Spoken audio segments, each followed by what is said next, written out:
Welcome, everybody, to another episode of the 10 Count Podcast brought to you by Bodyslam.net. And as Zach mentioned in the chat on YouTube, it is Happy National Lemon Bar Day. I do not have any lemon bars, nor do I care for one right now because we're just double fisting beer and milk because people, when you get to be a little older and your GERD starts to rustle in, you got to have some milk when you drink some beers. I mean, maybe it's just me because I'm weird as shit, but it helps. Justin, how's it going today, my man?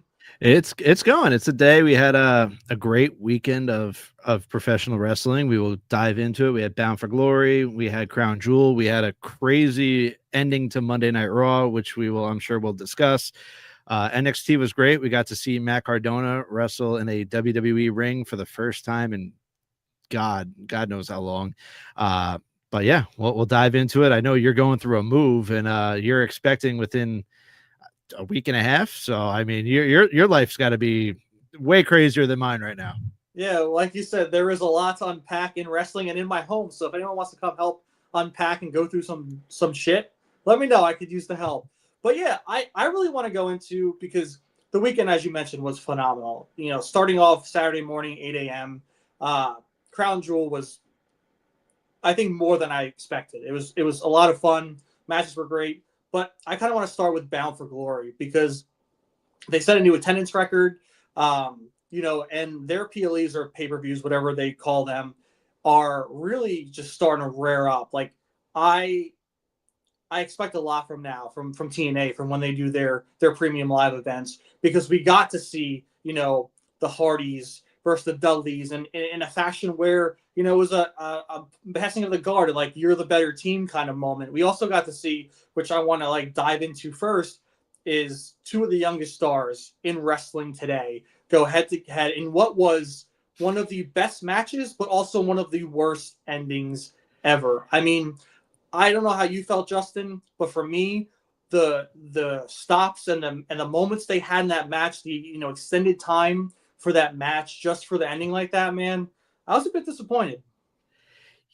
Yeah, I know we'll get into the rest of the show.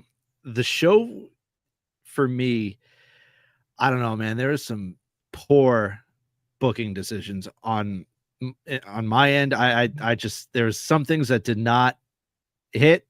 The crowd was telling them that it didn't hit. You saw the reaction on X and all over social media that some of those things did not hit. And I think, like we're going into right now, Javon Evans, Leon Slater, man, we knew that they were going to tear the house down. You kind of wanted to see this match happen once, we knew that this was going to happen between TNA and NXT. You kind of spoke it into fruition. Bound for Glory, TNA's biggest pay-per-view of the year. They showed out. It was crazy. I love that they gave him the extra 5 minutes. Everyone wanted that, because I was about to say if they went in just a no, no DQ draw, a time limit, then I would have went crazy. I probably would have turned off the pay-per-view. But what happened didn't make it any better. No. Yeah, you get Dark State. I don't. There was no need to protect Javon Evans. I think Javon should have lost clean. The match was phenomenal. There was neither man looked weak in that match. I thought they both shined like hell. My favorite match of the night. Just to have Dark State come out and attack both of them, make it a draw after the 5-minute, time limit extension, made no sense to me. I don't know where they're going with this now. I don't know if they're going to try to do a 6-man. I don't know what the hell they're thinking, but Leon Slater on Bound for Glory, the X Division champion, should have rightfully defeated Javon Evans. Javon would have been fine. You did not need to go this route. Yeah, it left a sour taste in my mouth because I loathed the ending of that match. Yeah, and you could see how passionate they were and how thrilled they were to, take that stage by storm. And all eyes were on that.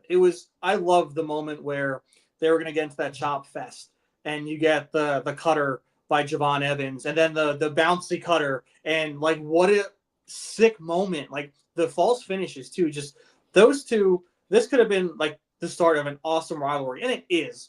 But I feel like not having a winner kind of diminishes that. Like that first match, Leon Slater, I think, Javon's in NXT. He's in WWE. He's on the larger platform. More eyes are on him. And I think having Leon Slater win that could have helped him even more and put more eyes on him and put more eyes on TNA, especially in a high profile moment like that. But for Dark State to come out and be like, oh, they were fodder for losing to the Hardys, that's one of the dumbest freaking things that they could have come up with. And I agree with you, Justin. Javon could have taken a loss. We've seen him taking losses to Oba and stuff. He's fine. The kid is on another level. I mean, so is Leon Slater. But for a pay-per-view where kind of TNA was taking back the reins, Leon should have won that. And I don't know, man. I didn't hate a lot of their booking decisions that night, but this one really just pissed me off, especially the extra 5 minutes and then just losing that, stopping the match that way. It was just dumb. And this kind of, I know this could have been a best of 3, a best of 5. And I know you want to keep these two because they are both spectacles in themselves. They are both rare talents in the industry. So I know you want it to be special, but they could have went that route where all of a sudden, all right, Leon, you got the upper hand on me at Bound for Glory. Now you're going to come to NXT and we're going to do this at I don't know what the next one is, but let's just NXT No Mercy, and then they have match 2 there. Maybe Javon gets the upper hand there. No X Division title on the line. And then you could end up doing it at like TakeOver, NXT TakeOver, the biggest wrestling weekend of the whole year. You could have just kept building this up. I know they're both faces, so that's kind of tough too. But for these two, it's respect. It's a respect thing. They're both these young up-and-comers. They're both taking over the divisions, rightfully so. I think they could have just done so much more with this. And now we're just going to end up with them on a team against Dark State. And Dark State, man, I cannot stand you. I know. I mean, maybe that's what they wanted. Maybe they wanted more heat for Dark State. And I guess, if that's the decision they were trying to go for, I guess bravo, you did it. I think people are kind of pissed off at them just for that booking decision. But, I don't think they're going to beat the Hardys. And then, if they don't get the NXT championships back, the tag titles back, where do they go from there? So it's kind of, to me, if they do lose the Hardys and they don't win back the NXT tag team championships, that ruining of the end of that match just makes it that much worse. And Randy, howdy, as always, thanks for tuning in. We appreciate you as always. So, yeah, that kind of baffled me big time. But I do want to talk about something that didn't baffle me, was the TNA World Championship match. And, we finally got Mike Santana getting his big moment, with his daughter in the crowd. And the one thing I do want to call out, which I think it shows a testament to Trick Williams, and how he definitely is the bona fide future of this company. That man, in a picture posted on X, when Mike Santana was making it to the back, Trick was front and foremost in that picture, clapping for Santana, and that's a dude that's not even in his company, on his brand, and it just shows like how proud he is for both those brands, both TNA, both NXT. So I just want to shout out Trick Williams because dude is a class act. I know he's supposed to be a heel right now, but that moment, like I know, it kind of breaks kayfabe a little bit, but to me, just shows the character that Trick is. He's a team player. He wants to elevate who he can, where he can, whatever he can. And I can't wait to see more from Trick Williams. Yeah, phenomenal main event. Loved it. Obviously, that was the outcome that needed to happen, especially after me and you being at Slammiversary and seeing Trick end up retaining. Rightfully so. That it was a good payoff. So that was like good things. When good things come to those who wait, like that was a good payoff. I enjoyed seeing that. I also think that it shows that Trick, like if WWE wanted to see if Trick Williams is a draw, I think it proved it, man. I mean, Trick Williams as TNA champion is, I don't want to say it's just him, but as TNA champion, they have the two largest houses that they've ever had in North America, and that's being Slammiversary and Bound for Glory. So Trick can do it all, man. Trick, I don't know where Trick goes from here. That's another question that I wanted to ask you. Does he go back for the NXT? Like now, is he just back for the NXT title? I don't know if we're going to see him back in TNA for a little bit. I know Tommy Dreamer on Busted Open said that he is due, his rematch if he wants it. I don't know if it's going to happen. But man, I'm ready to see Trick and I want to see Trick and Carmelo back together on SmackDown. I would love to see that. And Trick is definitely a future world champion in WWE. No doubt about it. This is how I feel it's going to go down because they led off with, Ava saying that Trick and Ricky are going to have a contract signing next week as long as they don't go to blows. So I think Trick will fight for the NXT championship. I think he'll lose. I think then after that, he'll try and re-challenge for the TNA, world championship, lose that. And man, call him up. That dude is so primed and ready. I was never in an arena with Trick before we went to Slammiversary. And the aura that guy brings in, even, the fans of TNA that don't care about Trick, everyone's singing "Whoop That Trick," dancing, getting hype. Like, that dude brings an element to professional wrestling that not many people can. Like, he has it. And I don't know, man. I don't know if I'd want to see Carmelo and Trick back together. I'd love to see Trick get drafted or even, win a Money in the Bank ladder match. And maybe even like if Braun Breaker becomes champion, cash in on him, hash that feud up. Two of the youngest guys, the up-and-comers, the future of this company going head-to-head early for the World Heavyweight Championship or the WWE Championship. So that's what I would love to see with Trick. I think they're going to, play him out a little bit longer within NXT and TNA. Then they got to call him up. Like, to me, he's the most main roster ready. Yeah, and with the call-up, I feel like I just had like a flashback to maybe a year and a half, 2 years ago. We had a talk on this podcast with Court about the draft, the last draft that happened. And the only thing that worries me, and it still to this day worries me about NXT talent getting called up to the main roster, is them not having a plan for said talent. We've seen it before where said talent gets called up from NXT, they're doing great, and then boom, they're getting released because they have no idea what the hell to do with them. There's a lot of mouths to feed in WWE. There's not that much airtime. So that's the one thing. Like, I need to know that Trick Williams has this whole storyline planned out for maybe even like 4 or 5 months just to get his feet wet on the main roster. That's what I need to know that is happening for Trick Williams, and I'm sure he'll flourish. Yeah, and I'm afraid of the Carmelo Hayes effect, where drafted number one, and look what we're dealing with right now. The man's kind of an afterthought. I think we need to get past the John Cena retirement tour. AJ said he's not going past 2026. So if we get past, AJ's retirement, that, opens up 2 really big spots. And, I don't want Dominic off WTV, but they could potentially, focus him on AAA. So, that opens up a spot. But right now, I think the men have an opportunity because the women are so hot in professional wrestling that they take over these shows, and rightfully so. And I think it's time for the men to be like, use that as competition, right? Look at all the female led programs and rivalries and championship matches we're getting that are excelling a lot of what the men are doing right now. So I think there's a lot of people on NXT, especially on the men's roster, that are ready just to come up and tear shit up, and rightfully so. And that's what I want. My wife says gross. Maria, just drive home safe. You have our child in the car. Anyway, I want to know what you think about, or what you thought about, the Dudleys versus the Hardys, because I'll give you my opinion first, because a lot of people did not like the ending. People thought the ending was awkward. A lot of people said it was a Ric Flair HBK-esque moment. I loved the nostalgia. I think Jeff Hardy is still nuts for doing a swanton bomb off the top of a ladder at his age. I thought that the Dudleys might have rushed their shtick a little too quickly with the what's up and all that. Like they got that in within the first minute and a half of the match, 2 minutes. I enjoyed it, but the ending was like, people are not enjoying the ending. I'm on the fence. I get, like, Bully Ray stood up.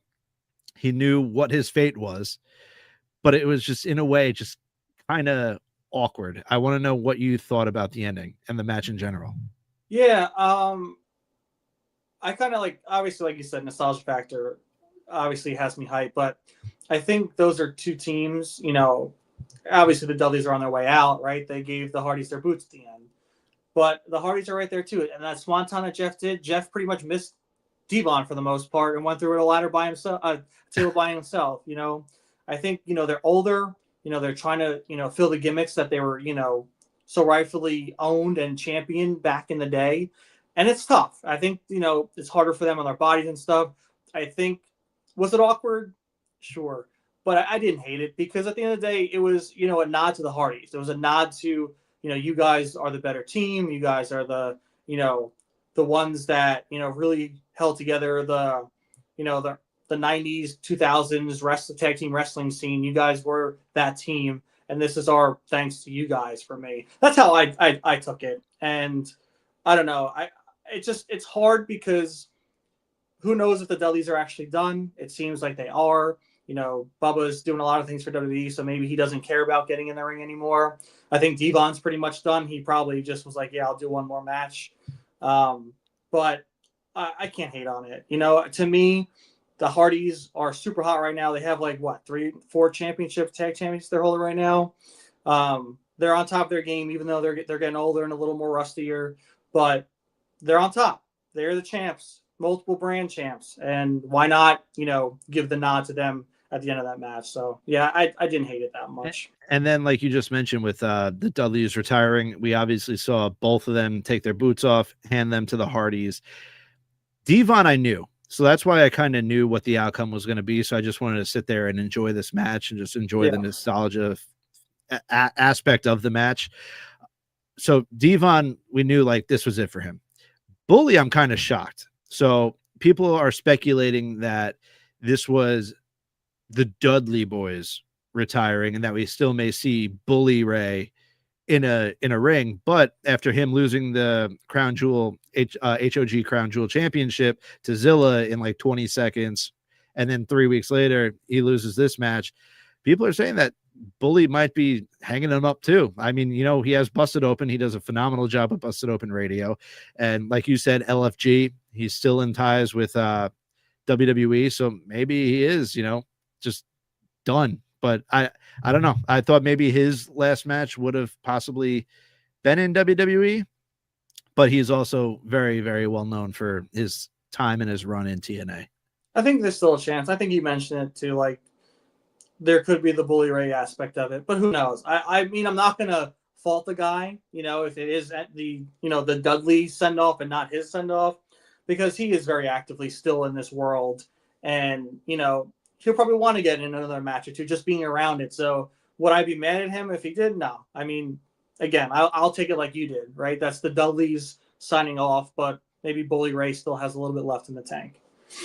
I do want to get into Crown Jewel now because hold on. We got to get into one more thing before we get off Bound for Glory. all right. How did you feel about dual Call Your Shot trophy champions? I don't know yet. I don't know because if it works out the way I think it's going to, I won't hate it because it'll be funny. But I think Kazarian at the end of the day, does deserve his TNA World Championship.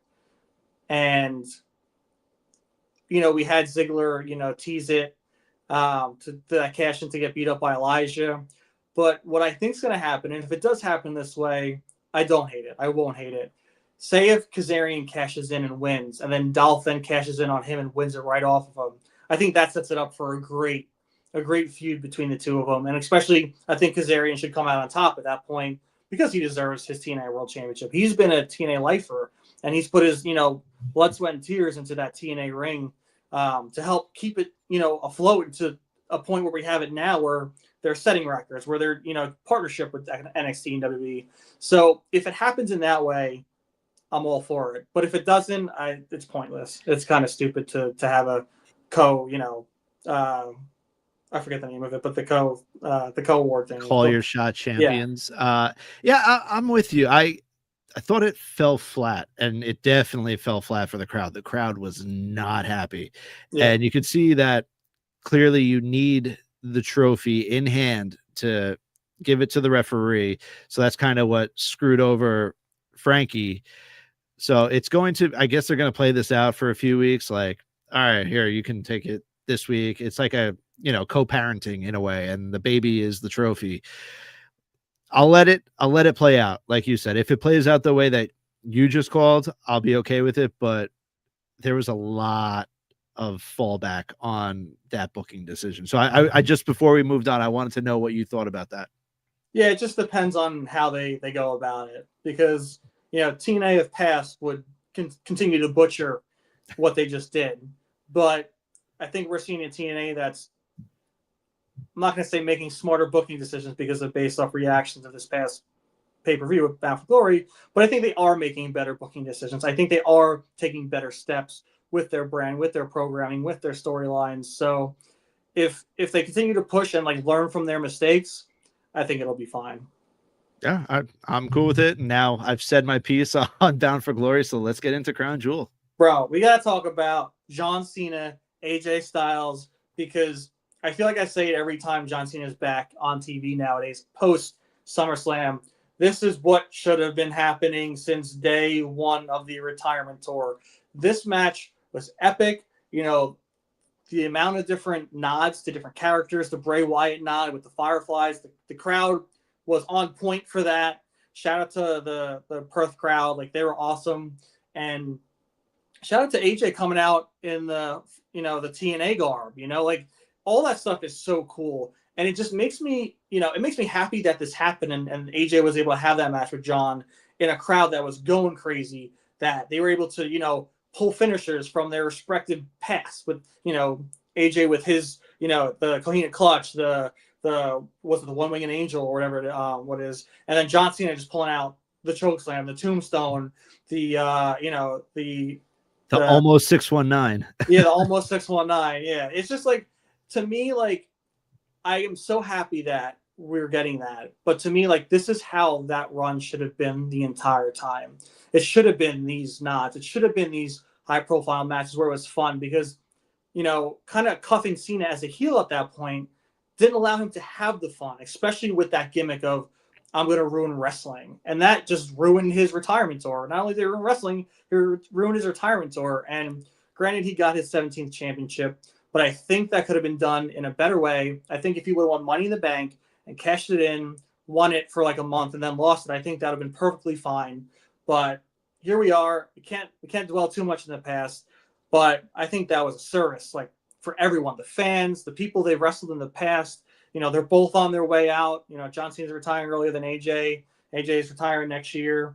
And it was just fun. And the crowd was into it. I think everyone online was into it. You can see everyone, posting all those moments. It was just so refreshing and awesome. It was incredible. That's what it was. It was absolutely an incredible match.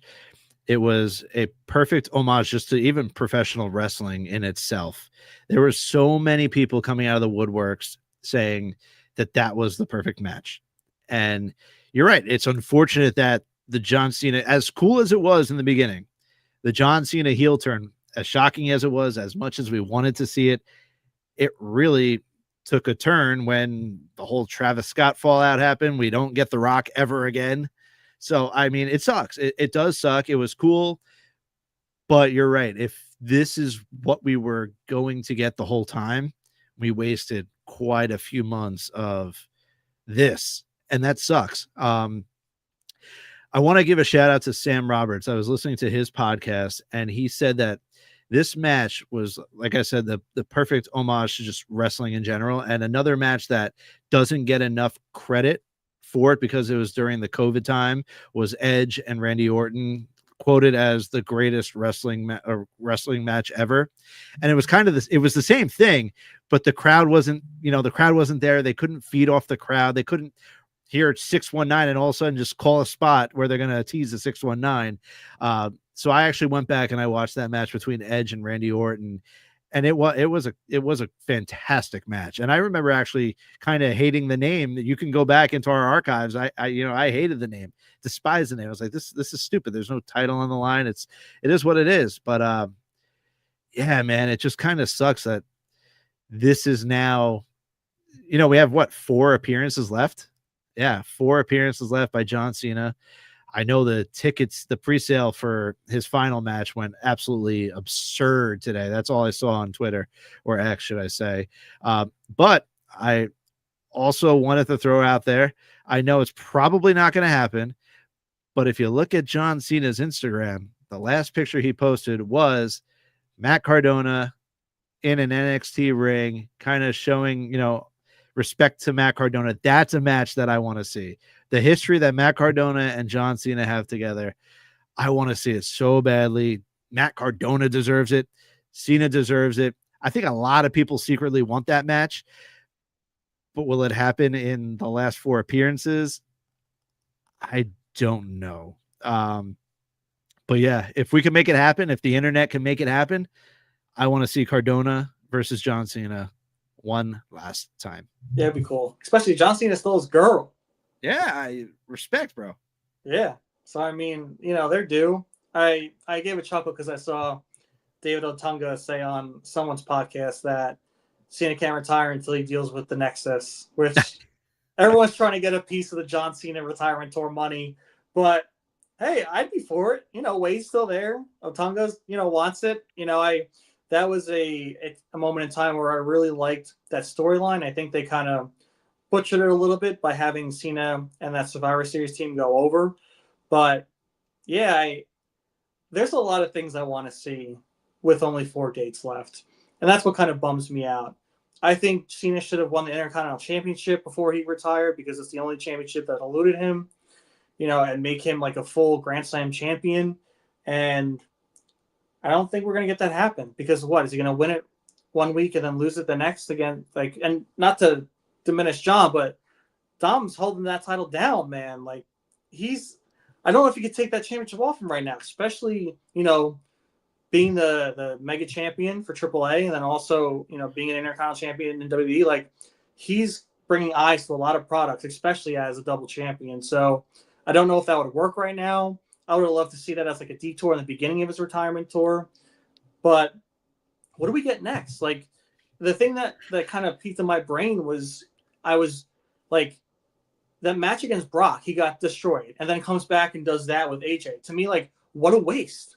To me, that was so stupid having Brock win the way he did. And are they going to fight one more time? Is that going to be his final retirement match? And if it is, that kind of sucks. I'm not going to lie. Like, I don't want to see John's last match against Brock just for some redemption that should have been done, the last time they wrestled. Yeah, I think they're done. And we've discussed this prior on this podcast, is with the amount of dates remaining, you can't build a storyline. So everything now has to be done online. That's why I'm holding out hope for this miraculous Cardona Cena match, because in reality, that's how Styles and Cena was built, right? It was built online. There's going to be no story to any of these matches. I just don't know how you can't waste a date on a promo now.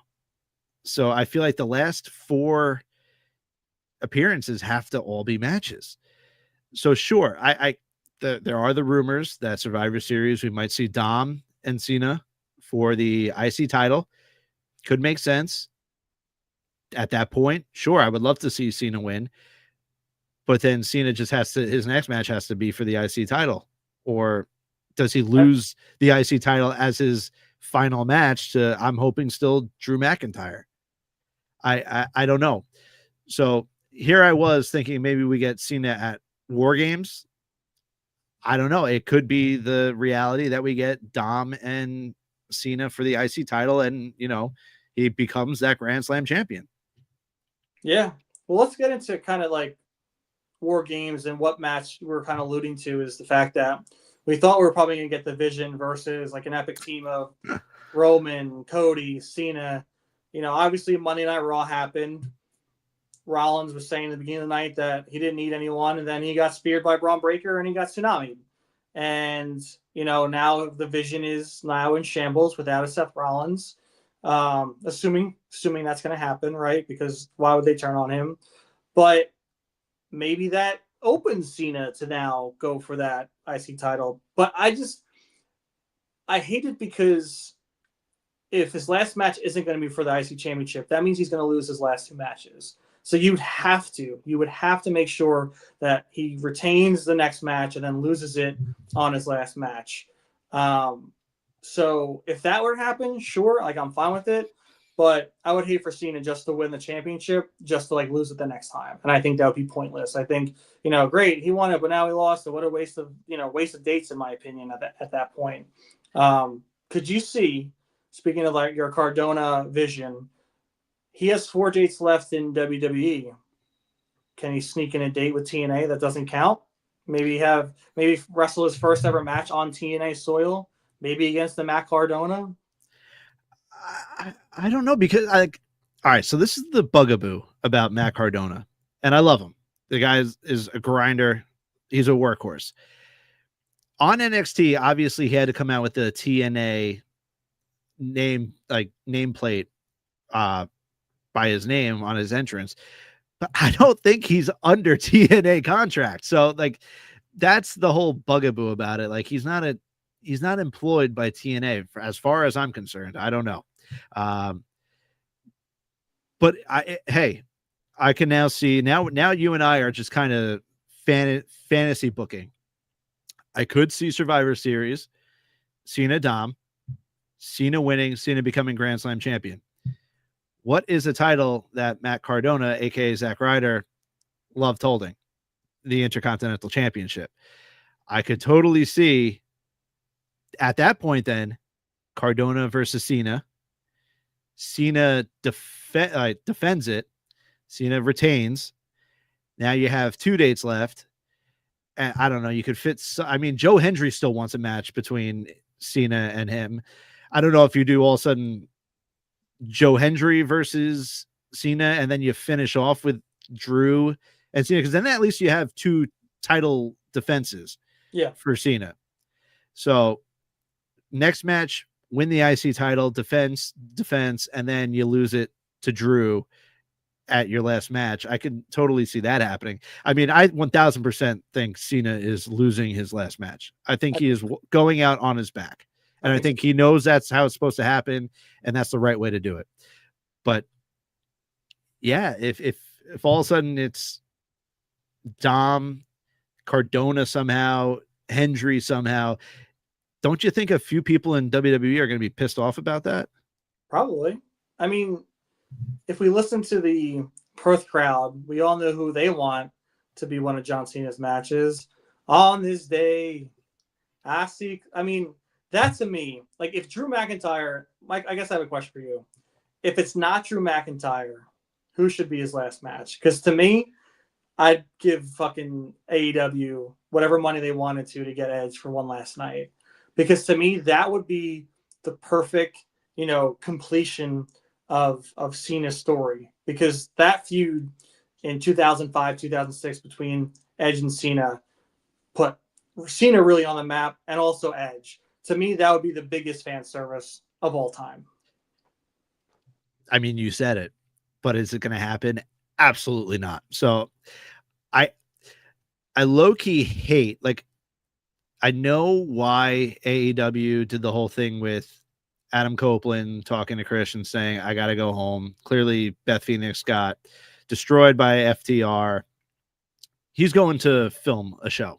This was probably pre-planned, but it also worked perfectly in a way where, like, I don't know if it like helped AEW or made the speculation worse, because now everyone's like, oh, he's gone. Like, we actually might see Edge versus Cena. Like, that would be amazing. But if you look at all the reports, Copeland has plenty of time left on that contract. If it somehow was Copeland, I mean, hats off to whatever transaction, whatever handshake happens between WWE and AEW, because that in itself would put professional wrestling together and whole. But there's just no way in hell. It's got to be Drew McIntyre for me. I don't know who else it would be. Honestly, I really don't. I agree. I mean, like I said, the only person I could see filling that mold at this point would be Edge, but man, it'll be a cold day in hell, I think, if that happens. But we've seen crazier things. We've seen Brett come back to the WWE. We've seen Punk. Look at him again, #1 contender for the World Heavyweight Championship. To me, I didn't really know if Rollins was hurt from the match he had with Cody until CM Punk won. And I was like, wait a second. Because to me, it would have been like LA Knight would have been perfect for, Seth's next feud. Get LA, close to win that championship. Division helps Seth. Seth retains. Leading up to what I was hopefully speculating between Rollins and CM Punk, a clash at WrestleMania, whereas Punk could then win. But when the moment Punk won, I was like, hold up. They're going to have Punk right back in the championship contention like realm right now with Rollins. I was like, that's quick.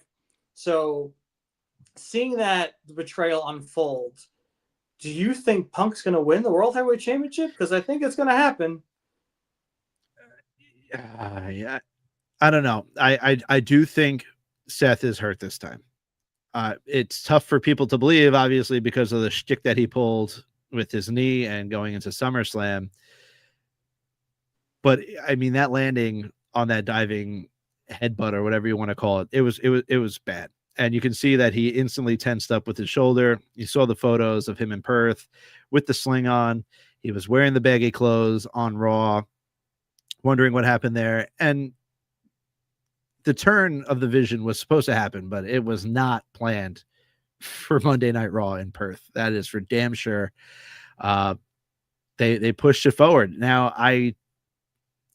the one thing that scares me is we don't know the severity yet of this Seth Rollins injury, right? There's talks that he might need surgery, whatnot.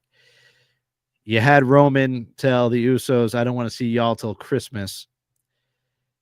Do we end up, when Seth returns, do we see Roman and Seth back together to go up against this new Vision? Could be crazy. That would also be a cold day in hell storyline wise, but I think that would feed some families. And everyone's speculating Moxley's gonna Moxley's set. Darby was just with what's his face? Helwani. Ariel Helwani. Yeah. On his podcast saying that Moxley is the locker room leader of AEW. And if that's the case, and that's true, because obviously it's true, that man ain't leaving. He don't give a shit. He's making money. He's got the Death Riders. He just came off a huge AEW World Championship reign. The dude's set. Like he is the face of AEW right now, especially if Jericho is going to make that jump back to WWE. So like, as much as it would be awesome, don't get your hopes up. Moxley ain't coming back to reform the Shield. But here's the issue that lies ahead. Seth Rollins hurt. I believe so. I think a lot of people believe so. How long is he hurt for? Because if he needs surgery, you have to get the title off him. How do you get the title? Like, because now we have a number one contender in CM Punk. Is he just going to vacate the title now? And they're going to have some sort of fatal four-way to get an opponent against Punk? Is that like, how do you now cleanly move away from Seth while he heals up and rehabs to where we have to get to? Because now you have a number one contender. So Seth Punk rightfully so has a match with Punk. So I once again, I'm going to bring up Sam Roberts. He said maybe you have this Monday coming up, you have Rollins just come out, he's hurt, and we know that Punk is in the wings waiting, but he says, I want Braun Breaker now. And then you kind of have Breaker squash him, wins the title, and then you have Breaker versus Punk. But then at that point, it's kind of doing a disservice to Braun Breaker, because Braun Breaker has been building up this momentum to where I don't want to see him with his first world title championship main title, main card, being a 20-second squash match against Seth Rollins. Yeah, I don't think that's going to be the route, because they knew this decision going into Monday Night Raw. They took this into consideration for the main event. CM Punk won this for a reason. And hey, I said it last week. What if CM Punk becomes the new leader of the division? What if, Seth Rollins was able to take a spear and a tsunami with his current injury? He can definitely wrestle a match with CM Punk. He ain't taking anything harder than a spear from Braun Breaker and a tsunami from Bronson Reed. I'll tell you that much. So I could see it being a quick match. I could see, the match, Seth Rollins getting beat up by the division again, toss him in the ring. CM Punk will be like, screw it, and win it. Or maybe, realign with Paul Heyman. And it could have been the biggest ruse. That could even been a bigger ruse. They could play it that Punk was with Heyman this whole time, and this was all a ploy at Rollins. I mean, I feel like that might go too far, but I don't know, man. I think they pulled the trigger on Punk for a reason, and I think they're still going to have Seth versus Punk, and just Punk pick the bones on Seth Rollins. But now you had the whole Brock Lesnar thing. Like, Brock is still got to be an aspect somehow in this. Brock had this, hey, we should talk to Paul Heyman. We all expected that Brock would end up helping the Vision, and then that would lead to War Games. But now I have no idea where the hell we're going. And I don't know when the hell we're going to see Brock Lesnar again, nor do I really care. But he's got to be somewhere, right? He just defeated John Cena. He defeated Super Cena. And now he's just gone off to hunt boar again. I don't know. It just, they have a lot of puzzle pieces to piece together because of this injury to Seth Rollins. And I'm sure they'll figure it out, but there's a lot of question marks up in the air right now, at least for me. Yeah, and me too. But also remember, both Brock Lesnar and CM Punk, OG Paul Heyman guys, they could fit in that mold pretty quickly. I don't know. We can see. I mean, I think it's a little far-fetched that Punk would then become leader. I think it's a cool speculation. I would think it's a cool swerve that they could pull. But Punk's just so over as a face that, I could see him just doing, oh, screw it, I'll just pin Punk. I'll pin Rollins now and win the championship. But the other, sidetrack to that is Braun Breaker holding up the World Heavyweight Championship. It looked good on him, man. And I know a lot of people were, sad, saying, this is too soon, yada, yada, yada. I don't think it's too soon. I think this injury, if it's an injury and it's real and this is why they're doing this, actually benefits him, because he's still so hot. He's still so over. And I think a year or 2 years under Rollins would have cooled him off. So why not pull the surprise factor on a random Monday night in Perth, Australia, and, turn on Seth, because I think it's going to do wonders for him. Yeah. And why does Seth always get hurt when he's holding a title? Always. It sucks, man, because he's such a good worker. I also probably wouldn't have pulled that move. I don't know where the flying headbutt decided to come into effect, especially because you've never seen him really do that move. But yeah, it sucks. I'm hoping it's not long term. I'm really hoping that this injury for Seth is not long term, and he'll be back within hopefully 2.5 months. But the ending of Raw, you still need to play that out. Yeah. Seth just can't be written off now. I don't think so, at least. He only took one tsunami and one spear. One tsunami and one spear is not going to write someone off TV. So they still have to somehow write him off. I don't know how they do it. Hopefully Monday night we'll have that all answered. Yeah, and I want to speak to you talking about like the flying headbutt and why he would do that. I think because this was their fourth match, big fight feel, champion versus champion. You know, they were pulling out the stops. Even, you know, we've never seen a crossroads off the top rope before, and Rollins kicked out of it. I think they were really trying to show people a new match, right? We've seen Rollins and Cody go at it. We've seen it in Hell in a Cell. We've seen singles matches. And I think they were trying to pull out all the stops to make this feel different, you know, to make it more high stakes. And I think they delivered. And, you know, we both mentioned we thought Seth Rollins should have walked out as Crown Jewel champion. He did.